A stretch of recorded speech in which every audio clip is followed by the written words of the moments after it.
탄핵을 반대한 국민의힘 의원들 가운데 특검 수사선상에 올라있는 사람은 여러 명인데요. 인사청탁, 정치자금 수수, 수사 외압, 특혜 의혹 등 혐의도 다양합니다. 이준범 기자가 보도합니다. 김영선 전 의원 공천을 두고 대화를 주고받은 김건희 여사와 명태균 씨의 통화에선 윤한홍 의원의 이름도 등장합니다. 권성동하고 윤한홍이가 반대하더만 보니까 그렇죠? 예, 그럼 당선인이 뜻이라고 그렇게 해야 된다고 윤상현 아빠가 했는 것 같더라고요. 명태균 게이트 핵심 참고인인 윤 의원은 김건희 국정농단 특검의 또 다른 수사 대상인 건진법사 전성배 씨로부터 인사청탁을 받았다는 의혹도 받고 있습니다. 원조 윤핵관 권성동 의원은 건진법사 전 씨와 통일교 윤영호 전 본부장 청탁 의혹 사건에 연루돼 있습니다. 권 의원을 당대표로 밀기 위해 이들이 통일교 교인들의 입당을 논의한 정황이 드러난 겁니다. 특검은 권 의원이 통일교 행사를 지원하는 등의 대가로 정치자금을 받았다고 보고 사무실을 압수수색했습니다. 통일교 측으로부터 어떠한 자금도 수수한 바가 없습니다. 저는 결백하고 깨끗합니다. 또 다른 윤핵관 이철규 의원 역시 임성근 전 사단장 구명로비 의혹과 관련해 압수수색을 받았습니다. 일면식도 없는 사람을 제가 왜 구명합니까? 저는 당연히 부탁받은 적도 없고 부탁한 사실 없습니다. 임종득 의원은 최상병 사건 수사 외압 의혹으로, 김선교 의원은 서울 양평고속도로와 양평 공흥지구 특혜 의혹으로 수사를 받고 있습니다. 명태균 관련 의혹으로 참고인 조사를 받은 조은희 의원까지 포함하면 피의자나 참고인 신분으로 특검 수사를 받고 있는 국민의힘 의원은 7명이나 됩니다.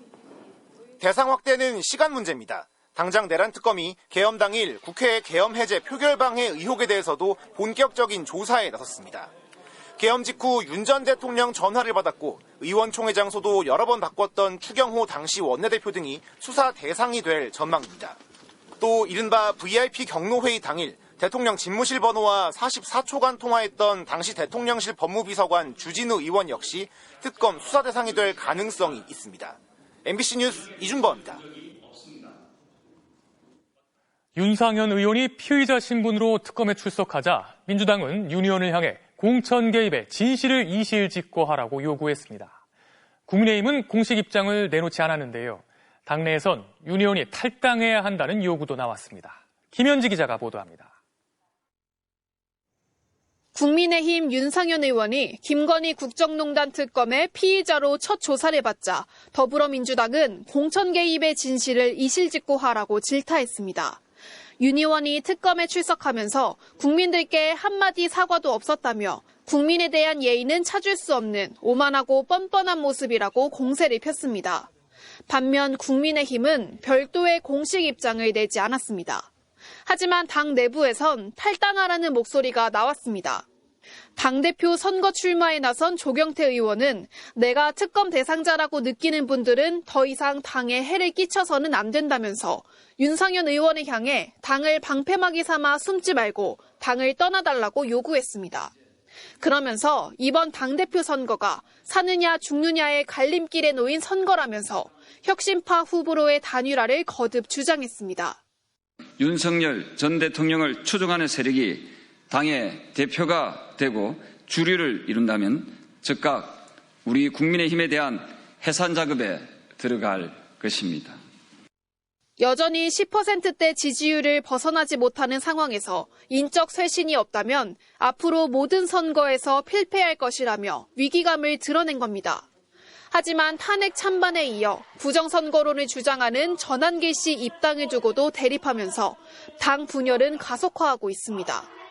당대표 후보군이 이른바 친전한길과 반전한길로 나뉜 가운데 전 씨 입당을 옹호하는 일부 후보가 극우 성향의 전한길 씨 등 보수 유튜버들이 진행하는 토론 방송에 출연할 것으로 알려져 논란이 일고 있습니다. 이런 가운데 당대표에 출마한 주진우 의원은 서로 내부 총질과 극우를 청산하겠다고 하면서 당 지지율은 반토막 났다며 찬탄파와 반탄파를 모두 비판했습니다. 계파 갈등에 특검 수사까지 좁혀오면서 국민의힘은 쇄신은커녕 내홍만 깊어지는 모습입니다. MBC 뉴스 김현지입니다. 이처럼 특검 수사가 국민의힘 의원들로 향하는 상황에서도 국민의힘 내부는 여전히 전한길 씨를 놓고 갈등을 벌이고 있는데요. 홍준표 전 대구시장의 폭로가 잇따르면서 혼란이 더 증폭되고 있습니다.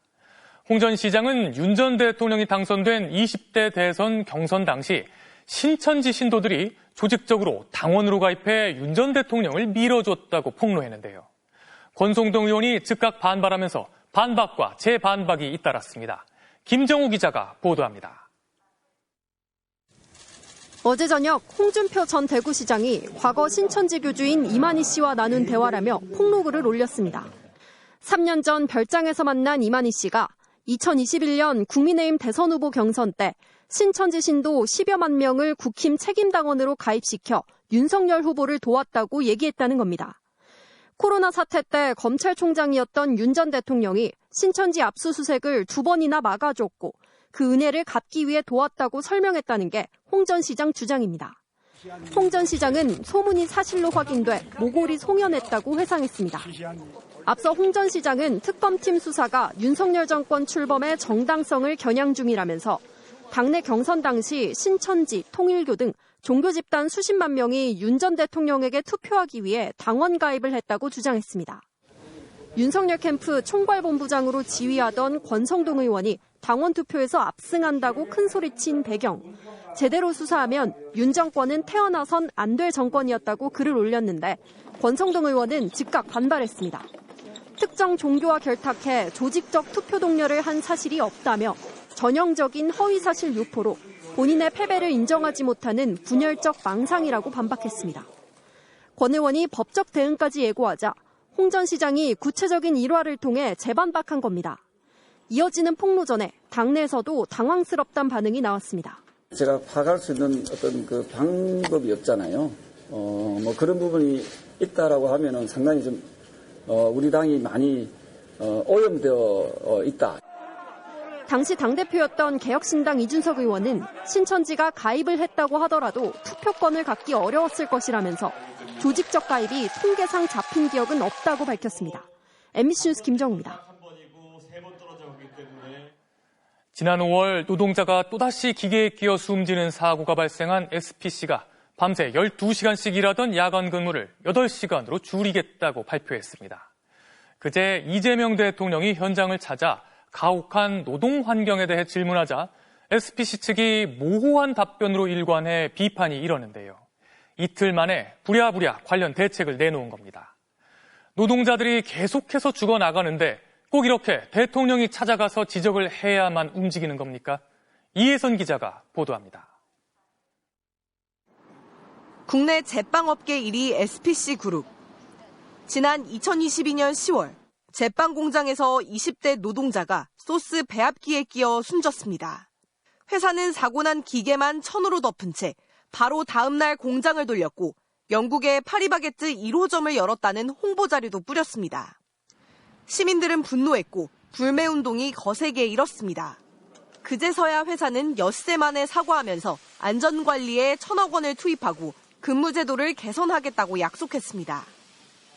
도저히 있을 수 없는 일이라고 생각합니다.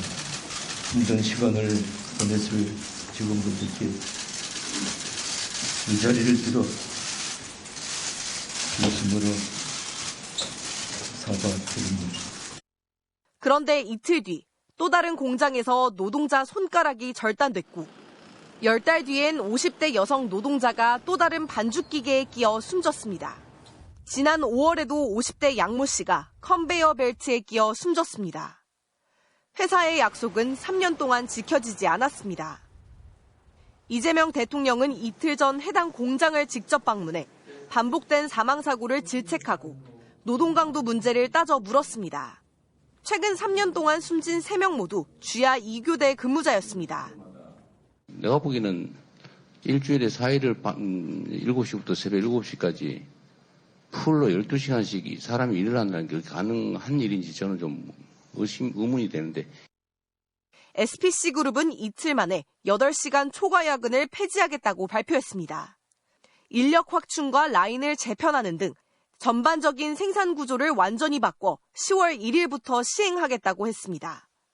하지만 근무 시간이 줄면서 임금이 깎이는 문제에 대해선 대안 없이 노조와 논의하겠다고만 했습니다. 근무 시간 줄어드는 거에 대해서는 찬성은 하지만 거기 안에서 근무하시는 분들의 가장 중요한 게 임금인 건데 논의가 2달 안에 가능할까?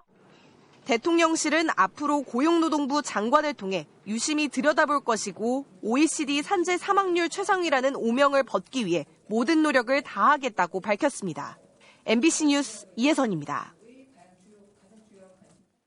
어제 50대 요양보호사가 노인보호센터에서 자신을 스토킹해온 60대 남성에게 살해당하는 끔찍한 일이 있었습니다. 이 남성은 오늘 오전 등산로에서 숨진 채 발견됐는데요. 피해 여성이 과거 3차례나 경찰에 스토킹 피해 신고를 했지만 잠극을 피하지 못한 것으로 드러났습니다. 문다영 기자가 보도합니다. 경기 의정부의 한 노인보호센터 앞. 경찰차가 지나가고 10분 뒤 구급차가 달려옵니다. 어제 오후 5시쯤 이곳 노인보호센터에서 여성이 피를 흘리며 쓰러져 있다는 신고가 들어왔습니다. 피해자는 센터에서 일하던 50대 요양보호사로 병원으로 이송됐지만 결국 숨졌습니다.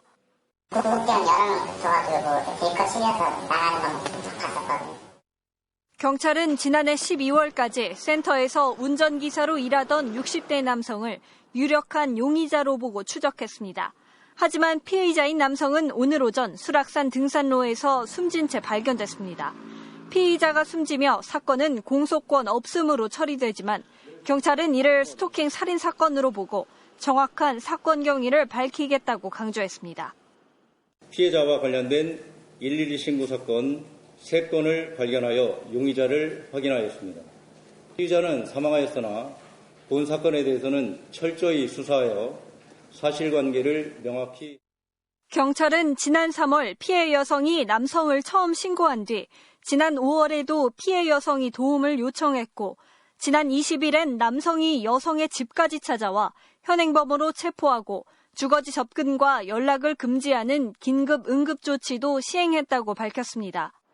하지만 남성이 혐의를 인정하고 반성하는 모습에 집으로 돌려보냈고 피해자 보호기간을 늘리는 등의 잠정 조치는 검찰에서 스토킹이 반복적이지 않다는 이유로 기각됐습니다. 경찰은 이번 사건을 면밀히 조사해 스토킹 피해를 막을 수 있는 제도 개선 방안 등을 검토할 예정입니다. MBC 뉴스 문다영입니다. 요즘 계속 덥다 하는데 오늘도 무척 더우셨죠?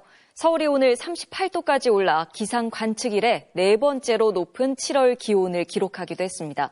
타는 듯한 폭염이 언제까지 계속될까요? 백승호 기자가 취재했습니다.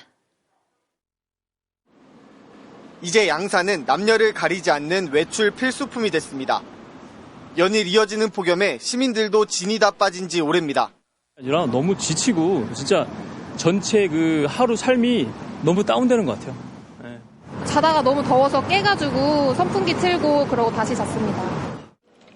오늘 서울은 어제보다 더 더워 공식 최고 기온 38도를 기록했습니다. 7월로선 역대 4위로 높습니다. 경기 안성이 40.6도까지 올랐고 전북 전주 38.3도, 강원 강릉도 37.9도를 기록했습니다. 지금까지 온열질환 사망자는 11명 발생했고 가축도 101만 마리 폐사한 걸로 행정안전부는 집계했습니다. 현재 한반도 상공에는 북태평양 고기압과 티베트 고기압이 이중으로 자리 잡아 열을 가두고 있습니다.